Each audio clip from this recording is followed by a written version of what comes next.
नमस्कार दोस्तों, मैं विक्रांत चौधरी एस के बुक्स के यूट्यूब चैनल पर आपका स्वागत करता हूं। दोस्तों, आज का जो हमारा टॉपिक है वो मॉडर्न हिस्ट्री से लिया गया है, जिसमें आज हम बात करेंगे क्रांतिकारी आंदोलन का सेकंड चरण और ब्रिटिश समझौते के बारे में। तो सेकंड चरण देखते हैं। क्रांतिकारी आंदोलन का सेकंड चरण हिंदुस्तान रिपब्लिकन एसोसिएशन यानी कि HRA, इसकी स्थापना कब हुई थी? 1924 में, 1924 में इसकी स्थापना हुई थी। और कहाँ पर? कानपुर में। इसके जो संस्थापक थे वो काफ़ी लोग थे, जिसमें सचिंदर सान्याल, योगेश चटर्जी, राम प्रसाद बिस्मिल और राजेंद्र लाहिड़ी और चंद्रशेखर आज़ाद। ठीक है, सचिंदर सान्याल, योगेश चटर्जी, राम प्रसाद बिस्मिल, राजेंद्र लाहिड़ी और चंद्रशेखर इसके संस्थापक थे। इसका जो उद्देश्य था, इस संगठन को बनाने का जो उद्देश्य था वो ब्रिटिश शासन को खत्म करने के लिए एक सशस्त्र विद्रोह किया गया था। यही इनका प्रमुख उद्देश्य था, ब्रिटिश शासन को खत्म करने के लिए सशस्त्र विद्रोह। अब बात करेंगे काकोरी कांड के बारे में।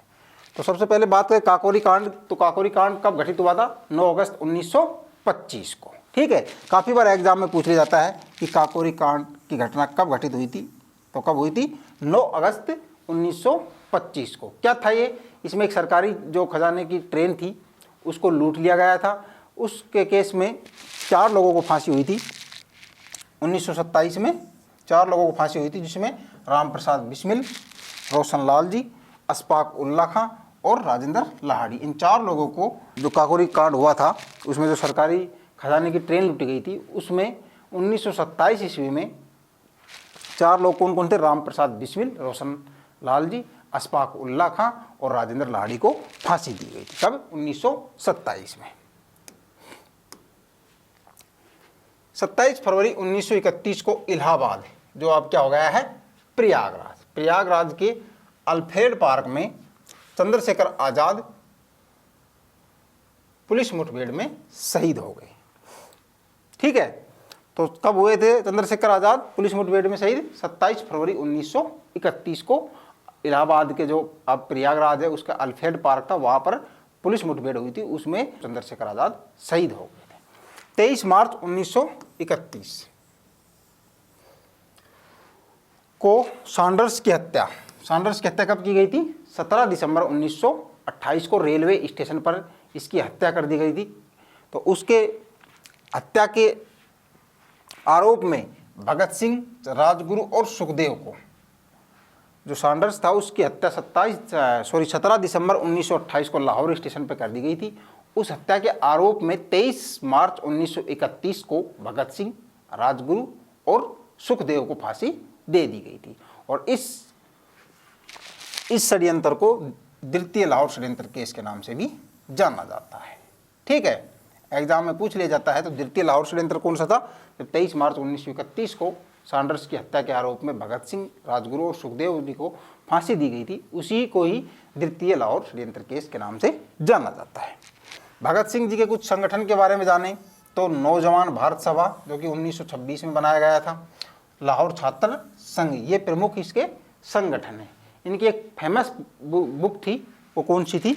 मैं नास्तिक क्यों हूँ, मैं नास्तिक क्यों हूँ। क्लियर। अब बात करेंगे इंडियन रिपब्लिकन आर्मी, IRA।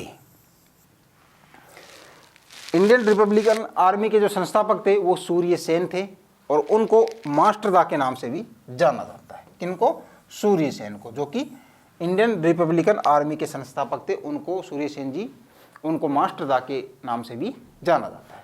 18 अप्रैल 1930 को चटगांव में शस्त्रागार पर हमला किया गया तथा वहां से हथियार प्राप्त किए और 1934 में सूर्य सेन को फांसी दे दी गई थी। तो 18 अप्रैल 1930 को चटगांव में जो कारखाना था हथियारों का, उस पर हमला कर दिया गया था। उस हमले के आरोप में 1934 में सूर्य सेन जी को फांसी दे दी गई थी। ठीक है, तो ये ध्यान रखना है। IRA, इंडियन रिपब्लिकन आर्मी के संस्थापक कौन है? Surya Sen. Hindustan socialist republican association, Kakori कांड के पश्चात जो HRA था उसका नाम परिवर्तित करके HSRA यानी कि हिंदुस्तान सोशलिस्ट रिपब्लिकन एसोसिएशन कर दिया गया था। ठीक है, देखते हैं का अस्तित्व समाप्त हो गया, जिसके फलस्वरूप दिल्ली के फिरोज शाह कोटला मैदान में HRA के प्रतिनिधियों ने बैठक बुलाई, जिसमें HRA का नाम बदलकर हिंदुस्तान सोशलिस्ट रिपब्लिकन एसोसिएशन यानी कि HSRA कर दिया गया था। तो फिरोज शाह कोटला मैदान में इसकी मीटिंग बुलाई गई थी। जो HRA के प्रतिनिधि थे, उन मीटिंग में ये फैसला किया गया कि जो HRA था उसका नाम परिवर्तन करके HSRA कर दिया गया। कब किया गया था? 1928 में, फिरोज शाह कोटला मैदान, दिल्ली में। ठीक है। अब इसके संस्थापक की बात करें तो चंद्रशेखर आजाद, सुखदेव, भगत सिंह और राजगुरु थे। किसके? HSRA, Hindustan socialist republican association के। 8 अप्रैल 1929 को भगत सिंह व बटुकेश्वर दत्त ने पब्लिक सेफ्टी बिल के विरोध में केंद्रीय जो विधानमंडल था उसकी खाली बेंचों पर इनके द्वारा बम फेंके गए थे। किसके द्वारा? बटुकेश्वर दत्त और भगत सिंह के द्वारा। ठीक है। Cripps mission 1942। 1941 के अंतिम दिनों में द्वितीय विश्व युद्ध का प्रसार दक्षिण पूर्वी एशिया से प्रारंभ हो गया था। अंग्रेजों ने भारत से सहायता प्राप्त करने के लिए सर स्टीफन क्रिप्स को कुछ सुझावों के साथ भारत भेजा था। यानी कि भारत कौन आए थे? क्रिप्स मिशन जो आया था 1942 में, उसका जो नेतृत्व किया था वो स्टीफन क्रिप्स के द्वारा किया गया था और कुछ सुझाव लेकर के वो भारत आए थे। वो एक सदस्यीय मिशन था। खाली स्टीफन क्रिप्स ही भारत आए थे। वो क्या क्या प्रावधान लेकर आए थे उनके बारे में जानते हैं। भारत को स्वतंत्र विदेश नीति वाला डोमिनियन स्टेट बनाया जाएगा तथा राष्ट्रमंडल की सदस्यता वैकल्पिक होगी। ठीक है। युद्ध की समाप्ति के पश्चात संविधान सभा का गठन किया जाएगा। यानी कि युद्ध जो चल रहा था उसमें भारतीय सैनिकों की सहायता प्राप्त करने के लिए स्टीफन क्रिप्स जो आए थे वो सुझाव लेकर आए थे, प्रावधान लेकर आए थे। उसमें ये कहा गया था कि जो भारत स्वतंत्र विदेश नीति वाला डोमिनियन स्टेट बना दिया जाएगा तथा राष्ट्रमंडल की जो सदस्यता होगी वो वैकल्पिक होगी। ठीक है।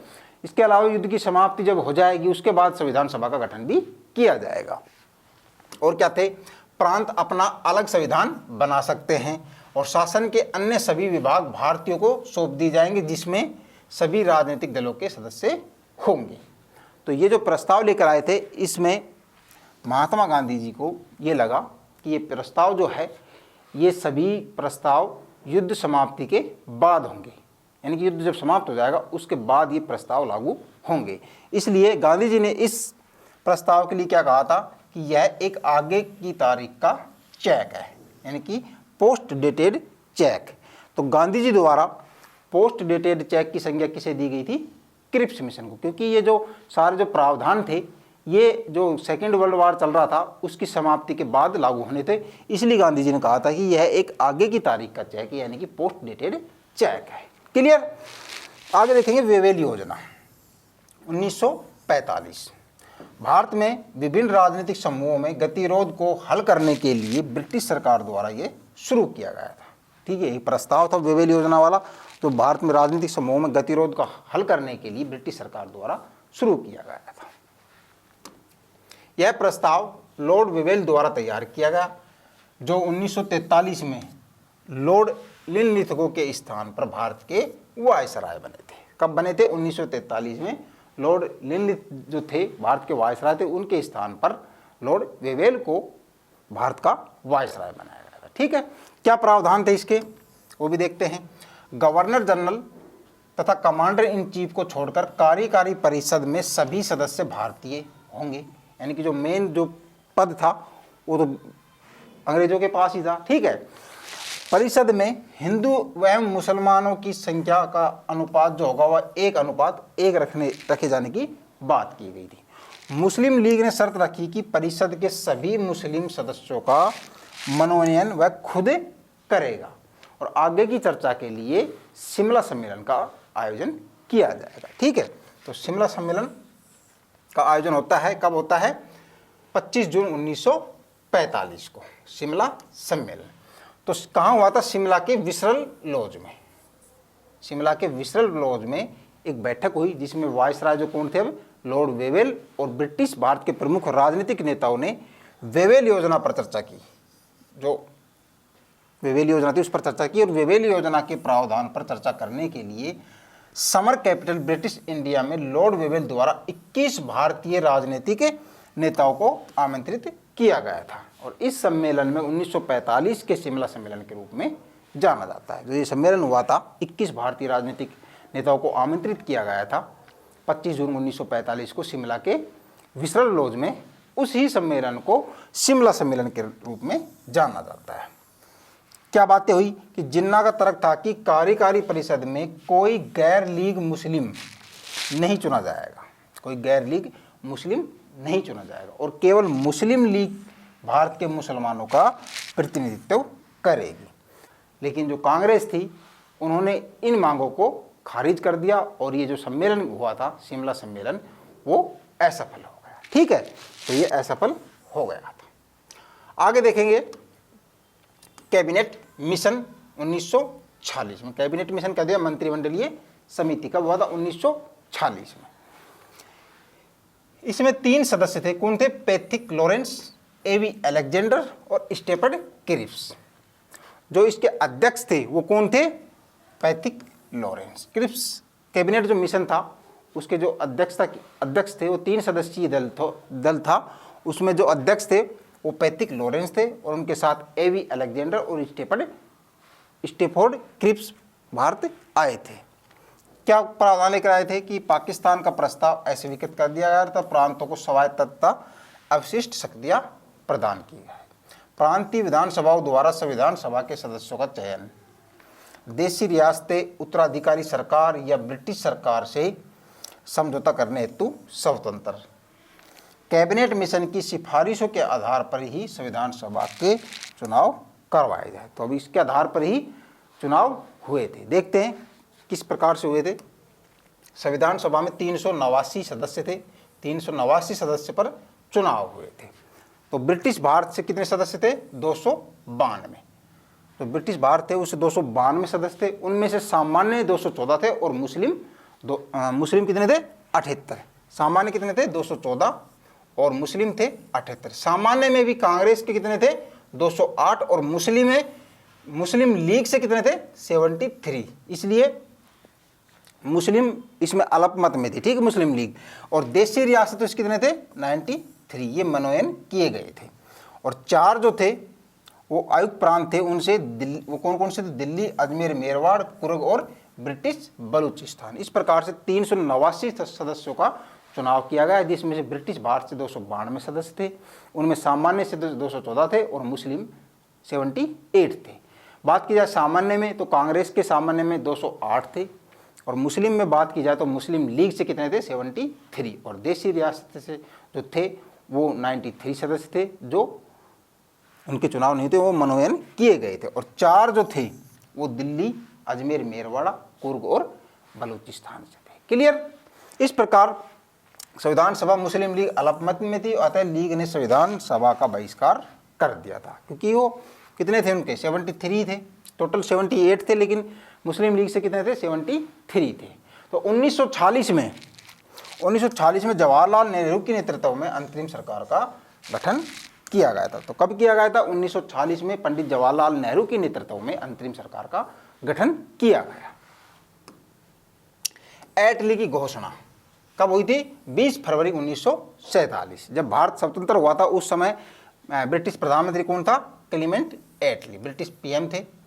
वेवेल के स्थान पर माउंटबेटन, जो कि भारत के अंतिम वायसराय थे तथा पहले गवर्नर जनरल थे, उनको वायसराय बनाया गया। यानी जो पहले वेवेल था भारत का वायसराय, उनकी जगह माउंटबेटन को वायसराय बनाया, जो कि भारत का अंतिम वायसराय और भारत के पहले गवर्नर जनरल थे। जून 1948 तक भारत को आज़ाद कर दिया जाएगा, ये एटली की घोषणा थी। उस वक्त ब्रिटिश पीएम थे क्लीमेंट एटली, उनके द्वारा ये घोषणा की गई थी। माउंटबेटन योजना, डिक्की बर्ड प्लान या 3 जून प्लान, 3 नामों से जान जाता है। माउंटबेटन योजना कह दो या इसको डिक्की बर्ड प्लान कह दो या 3 जून प्लान। 3 जून 1947 को क्या प्रावधान थे इसमें? इसमें थे 15 अगस्त 1947 को भारत और पाकिस्तान 2 डोमिनियन स्टेट बना दिए जाएंगे।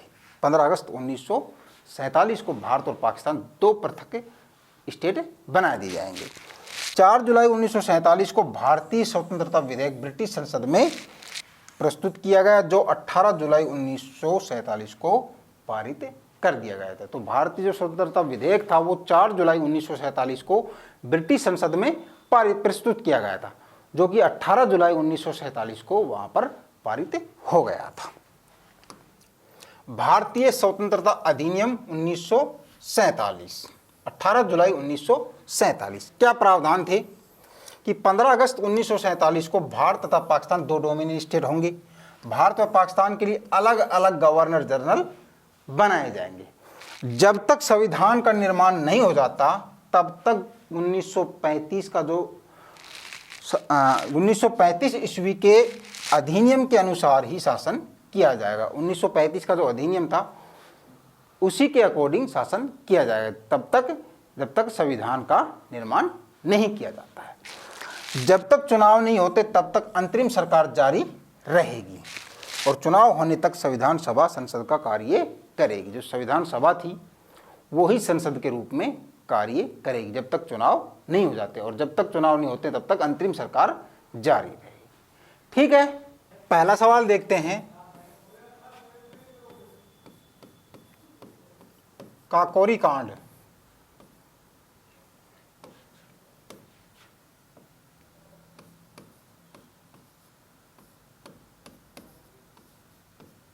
कब हुआ? क्वेश्चन को घुमा फिरा कर भी पूछ सकते हैं। हम बात करें काकोरी कांड कब हुआ। ऑप्शन देता हूं। 9 अगस्त 1924 बी है आपके पास, 9 अगस्त 1925 सी है, 10 अगस्त 1924 और डी है 10 अगस्त 1925। 4 ऑप्शन है काकोरी कांड कब हुआ। तो 9 अगस्त 1924, 9 अगस्त 1925, 10 अगस्त 1924 और 10 अगस्त 1925। तो काकोरी कांड कब हुआ था? 9 अगस्त 1925 को। जो सरकारी खजाने वाली ट्रेन थी उसको लूट लिया गया था। ठीक है, इसमें क्लियर। आगे देखें।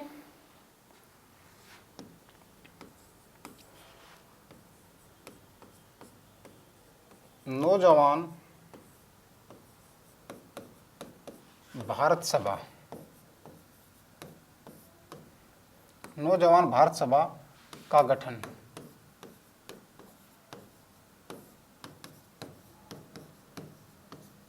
किसने किया? ठीक है, नौजवान भारत सभा का गठन किसने किया? ऑप्शन देखिए।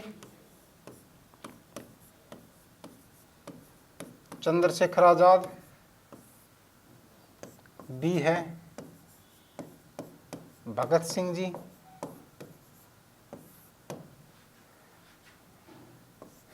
सी है राजगुरु,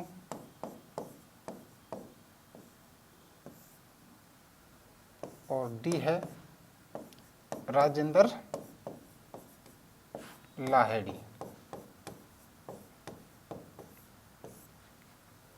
नौजवान सभा का गठन किसने किया था? चंद्रशेखर आजाद, भगत सिंह, राजगुरु या फिर राजेंद्र लाहिड़ी। तो किसके द्वारा किया गया था? भगत सिंह के द्वारा। ऑप्शन बी आपका इसमें राइट आंसर हो। कब हुआ था? 1926 में। 1926 में भगत सिंह द्वारा नौजवान भारत सभा का गठन किया गया था। ठीक है, आगे देखेंगे।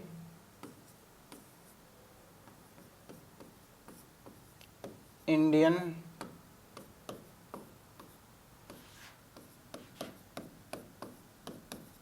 Republic army, Indian Republic army के संस्थापक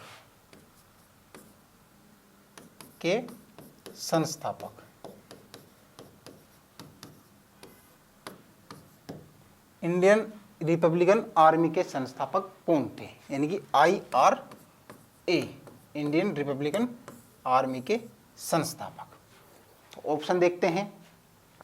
ए है अशफाक उल्ला खां,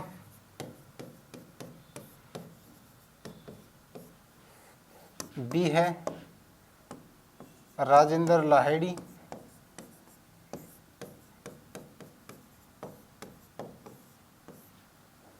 सी है सूर्य सेन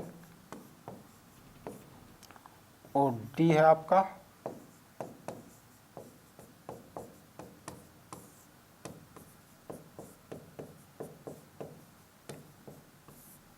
चार ऑप्शन है इंडियन रिपब्लिकन आर्मी के संस्थापक। तो कौन है? सूर्य सेन, सूर्य सेन। क्लियर? आगे देखेंगे।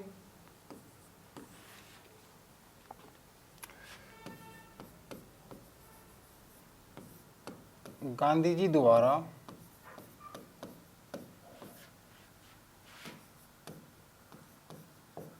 Post dated cheque, post dated cheque की संज्ञा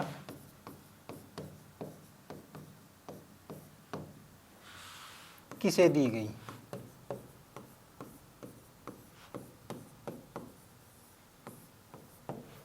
गांधी जी द्वारा पोस्ट डेटेड चेक की संज्ञा किसे दी गई? ठीक है, ऑप्शन देखेंगे। ए है cabinet mission,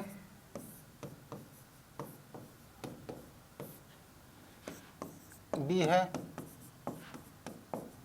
Cripps mission,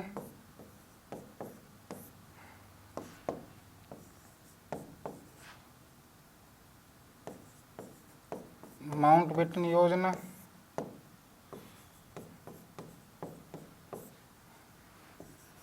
D है वेवेल योजना। तो गांधी जी द्वारा पोस्ट डेटेड चेक की संज्ञा किसे दी गई थी?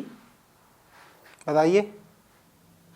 बी ऑप्शन, क्रिप्स मिशन को, क्योंकि जो इसके प्रावधान थे वो जो सेकेंड वर्ल्ड वार चल रहा था उसके बाद लागू होने थे, इस वजह से गांधी जी ने इसको पोस्ट डेटेड चेक की संज्ञा दी थी। क्लियर? आगे देखेंगे क्वेश्चन नंबर 5।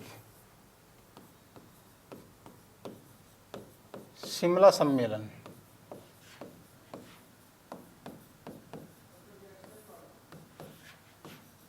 कब हुआ? शिमला सम्मेलन कब हुआ? ऑप्शन देखिए।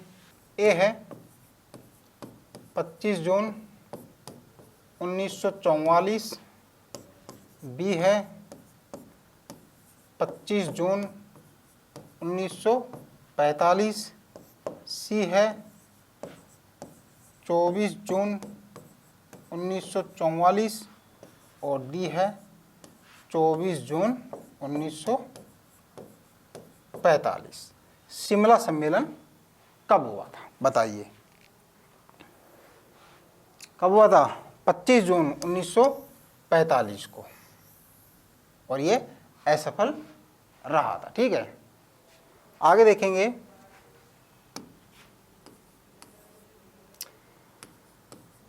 संविधान सभा में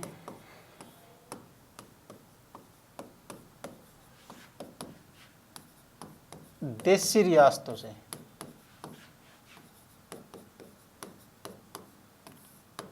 संविधान सभा में देशी रियासतों से कितने सदस्य थे? संविधान सभा में देशी रियासतों से कितने सदस्य थे? ए है 209, बी है 73, सी है 4 और डी है 93। ये चार ऑप्शन है आपके लिए। 209, 73, 4 और 93। तो संविधान सभा में देशी रियासतों से कितने सदस्य चुने गए थे? 93 सदस्य। ठीक है, डायरेक्ट चुने गए थे, इनका वोट नहीं हुए थे, वोटिंग नहीं हुई थी, डायरेक्ट राजाओं द्वारा इनको चुना गया था। ठीक है, और 73 मुस्लिम लीग से थे और 4 जो केंद्र शासित प्रदेश थे उनसे ये चुने गए थे। ठीक है, आगे देखेंगे क्वेश्चन नंबर 7।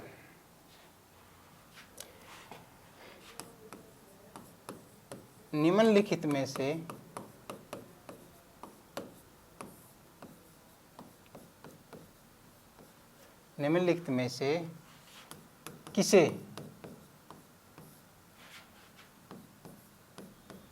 किसे काकोरी कांड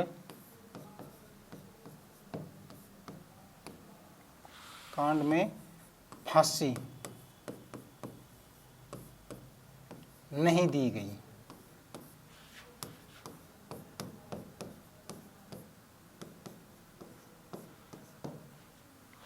निम्नलिखित में से किसे काकोरी कांड में फांसी नहीं दी गई थी? ठीक है, ऑप्शन देखेंगे।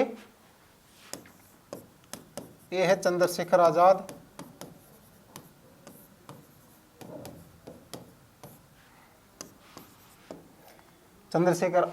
राम प्रसाद बिस्मिल,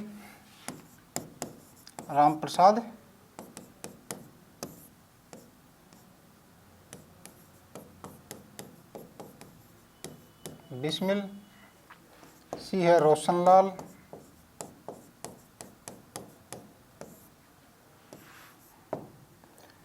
चंद्रशेखर आजाद, राम प्रसाद बिस्मिल, रोशनलाल और राजेंद्र लाहेड़ी।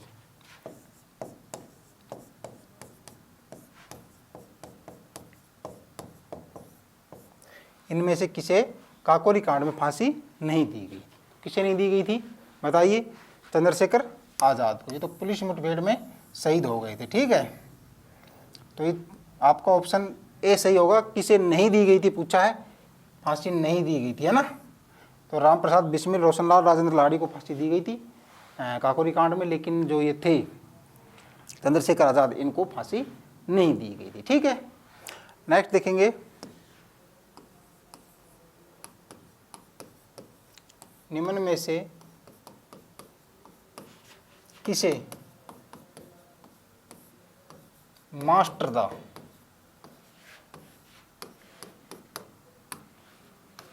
के नाम से भी जाना जाता है?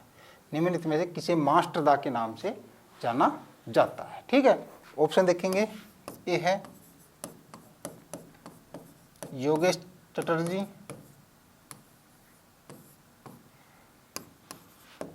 बी है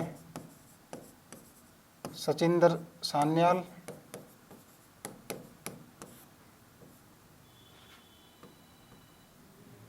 सी है सूर्य सेन,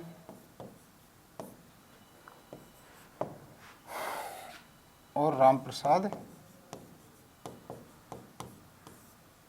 बिस्मिल। बताइए मास्टरदा के नाम से किसे जाना जाता है? सूर्य सेन। इनके द्वारा IRA इंडियन रिपब्लिकन आर्मी की स्थापना भी की गई थी। ठीक है, आगे देखेंगे।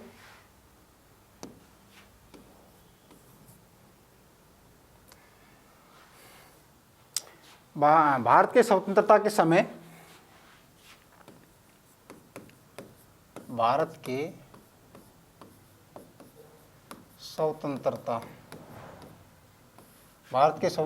समय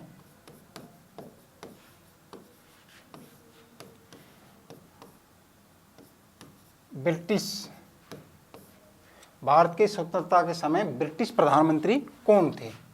ब्रिटिश प्रधानमंत्री कौन थे? ठीक है, ऑप्शन है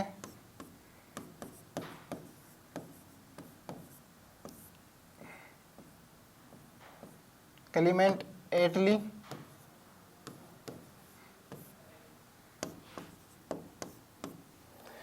Clement Attlee, Ramsay MacDonald,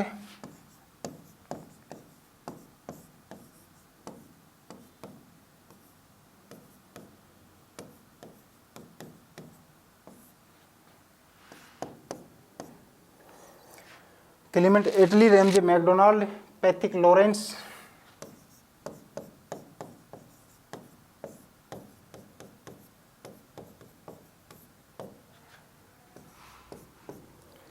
Pethick Lawrence और अलेक्जेंडर।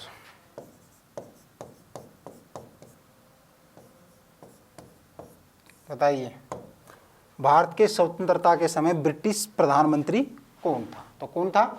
क्लीमेंट एटली। ठीक है, क्लीमेंट एटली भारत जब स्वतंत्र हुआ था उस समय ब्रिटिश प्राइम मिनिस्टर यानी कि प्रधानमंत्री थे। आगे देखेंगे 10 नंबर, सैंडर्स की हत्या के आरोप में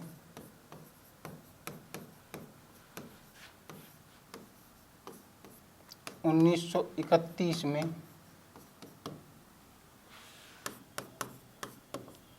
किन्हें फांसी दी गई?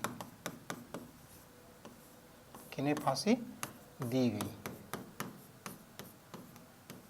सैंडर्स की हत्या के आरोप में 1931 में किन्हें फांसी दी गई थी? ऑप्शन देखते हैं। ए है भगत सिंह, बी है राजगुरु, सी है भगत सिंह, राजगुरु और सुखदेव,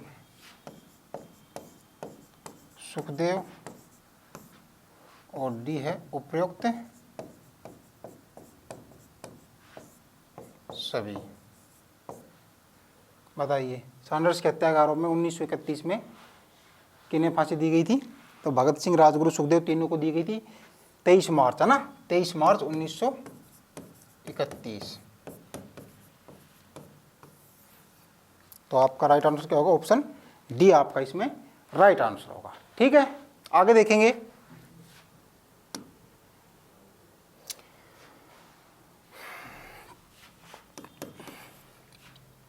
मैं नास्तिक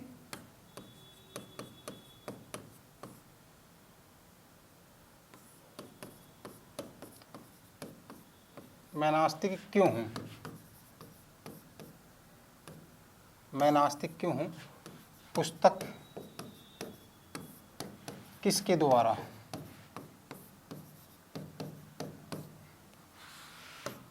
लिखी गई? मैं नास्तिक क्यों हूं पुस्तक किसके द्वारा लिखी गई थी? तो किसके द्वारा लिखी गई थी बताइए? ऑप्शन देता हूं मैं आपको। ए है चंद्रशेखर आजाद, बी है भगत सिंह, सी है राजगुरु और डी है राम प्रसाद बिस्मिल।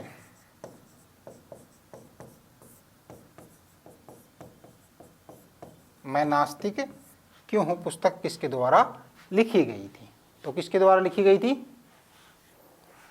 भगत सिंह के द्वारा ना। क्या होगा राइट आंसर? भगत सिंह के द्वारा। और नौजवान सभा का गठन किसके द्वारा किया गया था? वो भी भगत सिंह के द्वारा ही किया गया था। ठीक है, आगे देखेंगे क्वेश्चन नंबर 12 देखते हैं। कैबिनेट मिशन किसकी अध्यक्षता में भारत आया? कैबिनेट मिशन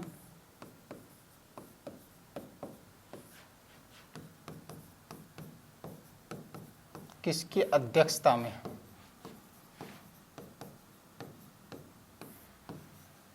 कैबिनेट मिशन किसकी अध्यक्षता में भारत आया था? ठीक है, ऑप्शन देखते हैं। पैथिक लॉरेंस,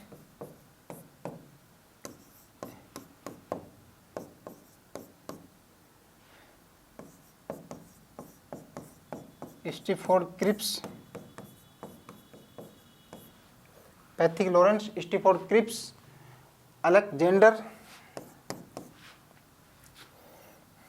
एवी है ना, एवी अलेक्जेंडर,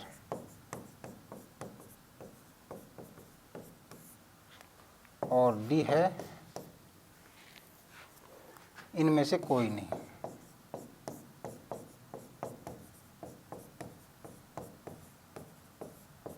बताइए कैबिनेट मिशन किसकी अध्यक्षता में भारत आया था?